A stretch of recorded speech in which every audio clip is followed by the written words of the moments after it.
Hello friends, फिर से स्वागत करता हूं आपका आपके अपने चैनल सुशांत चस्वाइस में।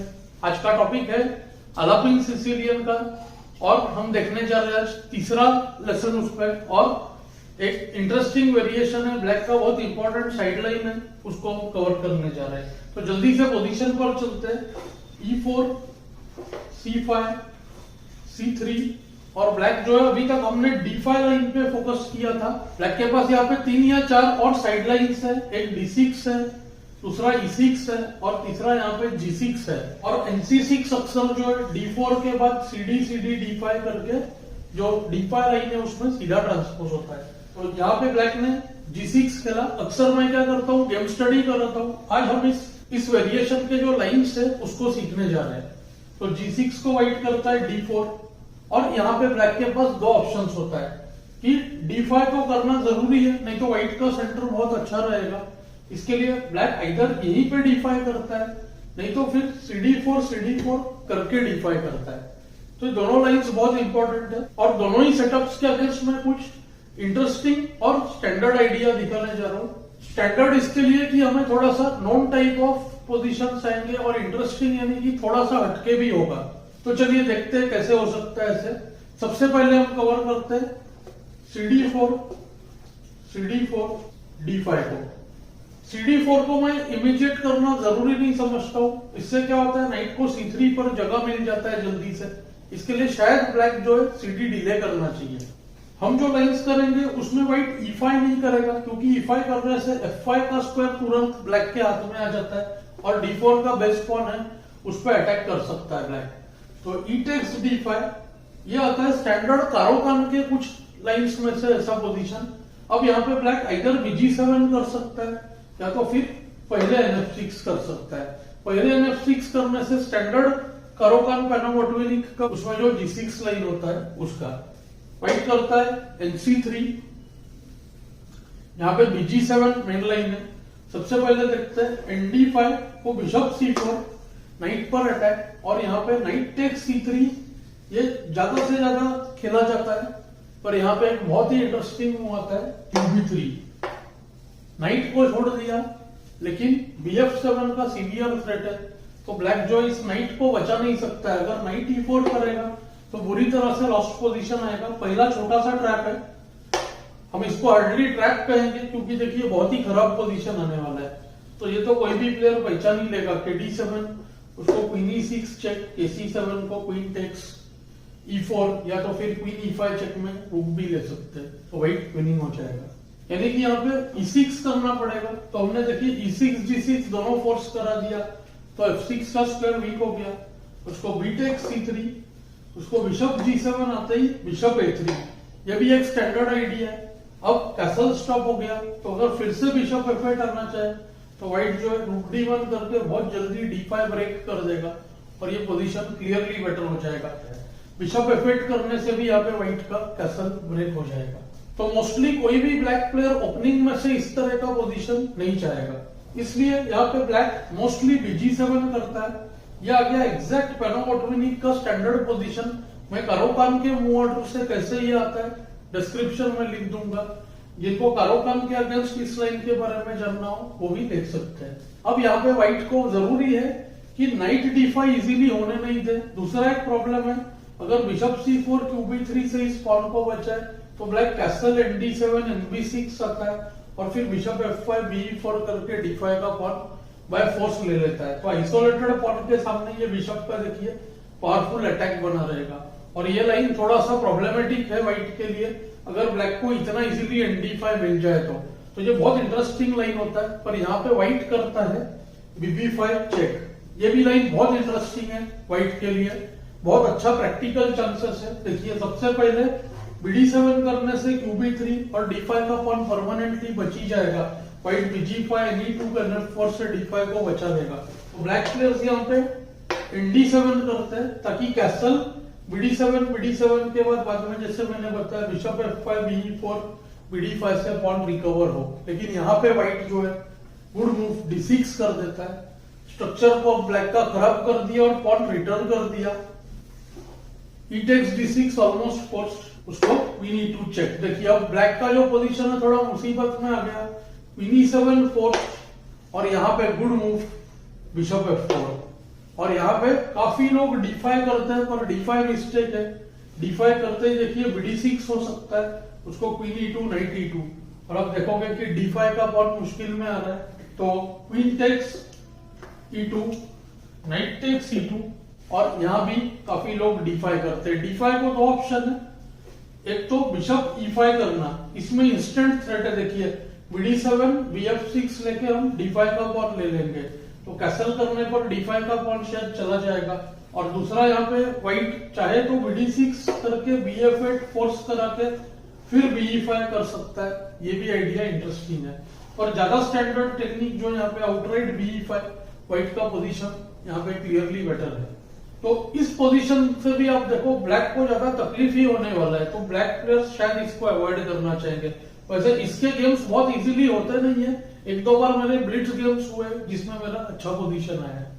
अब देखते हैं अगर ब्लैक ने डायरेक्ट क्वीन टेक्स D5 किया, जो कि आउटराइट मिस्टेक है, व्हाइट को बहुत ही प्लेजेंट गेम मिलता है। चलिए देखते हैं क्या करें। Queen takes D5, knight C3, queen पर अटैक, क्वीन F5। ब्लैक का आइडिया सिंपल है, BG7 NF6 करके आगे चल के नाइट D5 से नाइट C3 पे प्रेशर डाल सकता है, क्वीन पे यहाँ पे अटैक नहीं हो सकता है।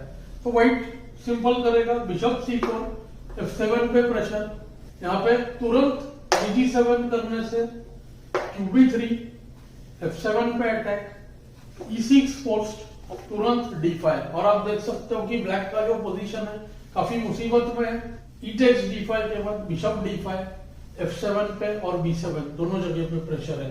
व्हाइट फिर से क्लियरली बेटर हो गया। तो ब्लैक करता है NF6, उसको भी क्वीन B3, F7 पर अटैक, E6।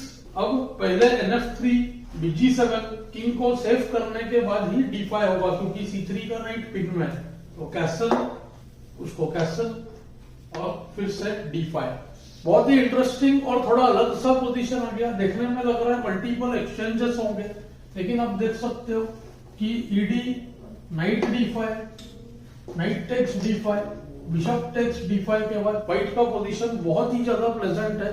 मैं दो इंटरेस्टिंग आइडियाज बताऊंगा। ये एकदम स्टैंडर्ड लाइंस की तरह नहीं है, लेकिन व्हाइट का जो प्ले है बहुत ही बढ़िया है। इसको हम नोवेल्टी के तरह, नए लाइंस के तरह यूज कर सकते हैं। ब्लैक प्लेयर बहुत स्ट्रांग भी हो तो उसे पता चल जाएगा ये पोजीशन उसका बेटर तो नहीं है, थोड़ा सा प्रेशर है यहाँ पे। सबसे पहला थ्रेट है देखिए G5 का, तो ब्लैक अगर यहाँ पे H6 करे तो तुरंत लॉस्ट, BD2 क्वीन अटैक, और QB6 करते ही बिशप B4, रुक पे अटैक, और रुक हटाते ही BF7 में लूजिंग हो जाएगा। ये तो व्हाइट का ऑलमोस्ट विनिंग है। तो कोई स्ट्रॉन्गर प्लेयर H6 तो करेगा नहीं, शायद नाइट C6 करे, उसको नाइट G5। और यहाँ भी बहुत सारे ट्रैपी आइडियाज है। सबसे पहले आप देख सकते हो नाइट E5 ब्लंडर, उसको देखिए आउटराइट F4, और FE के बाद F7 चला गया, नाइट हटाते से भी F7 चला जाएगा, तो ये भी पोजीशन खराब है। ओनली मूव नाइट D4 है, क्वीन पे अटैक, QC4। और यहाँ भी बहुत सारे प्रॉब्लम्स है, शायद BE6 करना ऑलमोस्ट फोर्स्ड है, नहीं तो F7 बचाने के लिए कोई अच्छा तरीका नहीं है। नाइट E6 करेंगे तो आप देख सकते हो वहां भी knight E6, FE, BE6, BE6, PE6 check, और ब्लैक का जो है पॉन ऐसे ही चला गया। तो आप समझ सकते हो ये पोजीशन में कितना सारा प्रेशर है ब्लैक के ऊपर। प्रैक्टिकली इसमें ब्लैक ड्रॉ से ज्यादा तो सोच ही नहीं सकता है। तो बेसिक हमारा आइडिया क्या है, ओपनिंग में से प्लस पोजीशन है और नॉन पोजीशन है, तो वो दोनों ही कंडीशंस फुलफिल होते हैं। अब हम चलेंगे टोटली अगले आइडियाज पे, जिसमें ब्लैक CD4 किए बिना BG7 करता है। अब तक मुझे उम्मीद है आपको लाइंस इंटरेस्टिंग लगे होंगे। आगे का लाइन तो और भी इंटरेस्टिंग है। E4 C5, C3 G6, D4 D5, अब E takes D5। Same idea, CD4 को इस बार QD4 भी कंसीडर कर सकते हैं, या फिर CD4 भी चलेगा। Queen takes D5। इस लाइन में ब्लैक सोचता है कि जब तक C3 पे पॉन है, व्हाइट को नाइट C3 नहीं मिलेगा। इस मूव ऑर्डर से ब्लैक का आइडिया जो है कि C3 पे वो पॉन को ऐसे ही रखेगा, CD4 इजीली लेगा नहीं, नाइट C6 BG7 करके क्वीन D5 के साथ D4 पे प्रेशर डालते रहेगा, और व्हाइट को शायद कोई पॉइंट पे डिफेंसिव हो जाना पड़े। तो आइडिया बहुत ही इंटरेस्टिंग है। बहुत साल पहले मेरा इस लाइन में गेम हुआ था, पोजीशन विनिंग भी आया था पर मेरा लॉस हो गया था। वो गेम एक्चुअली मुझे मिला नहीं तो मैं शेयर नहीं कर पा रहा हूँ। तो यहाँ पे आपको मैं इंटरेस्टिंग आइडिया से बताता हूँ क्या करना चाहिए व्हाइट ने। बहुत ही इंटरेस्टिंग लाइन है व्हाइट के पास। देखिए NF3 BG7 और यहाँ पे बहुत ही यूनिक और डिफरेंट आइडिया। नॉर्मली लोग क्या सोचते हैं B2 B3 करे या C4 करने की कोशिश करें। यहाँ पे बहुत ही इंटरेस्टिंग मूव है नाइट A3। टोटली प्लान को चेंज कर दिया। दो इंटरेस्टिंग प्लान्स है। एक नाइट B5 यूज करना कुछ केसेस में ताकि CD को नाइट से ले सके, और दूसरा हमारा जो आइडिया है बिशप C4 करके F7 पे प्रेशराइज कर सकते हैं हम। यहाँ पे सबसे पहला देखिए ट्रैप, अगर C takes D4 अभी करें क्योंकि नाइट हट गया तो CD4 लेना चाहता है तो यहाँ पे देखिए तो भी आएगा बिशप C4। ब्लैक को बहुत ही केयरफुली खेलना पड़ता है। व्हाइट के पास बहुत स्ट्रॉन्ग इनिशिएटिव है। अगर क्वीन E4 चेक से ब्लैक पॉन अप रहना चाहे तो फिर यहाँ पे देखिए डेडली टैक्टिक्स, बिशप E3 ना DC कर सकता है ना D takes C3 के बाद देखिए आएगा बिशप F7 चेक। और आप देख सकते हो ब्लैक का position instant losing. King F7 सीधा लेने से नाइट G5 चेक में क्वीन चली जाएगी तो किंग F8 फोर्स, उसको भी QD8 check, KF7 knight G5 check और क्वीन चली गई और व्हाइट का जो है विनिंग आ गया। यानी कि D takes C3 ब्लंडर था।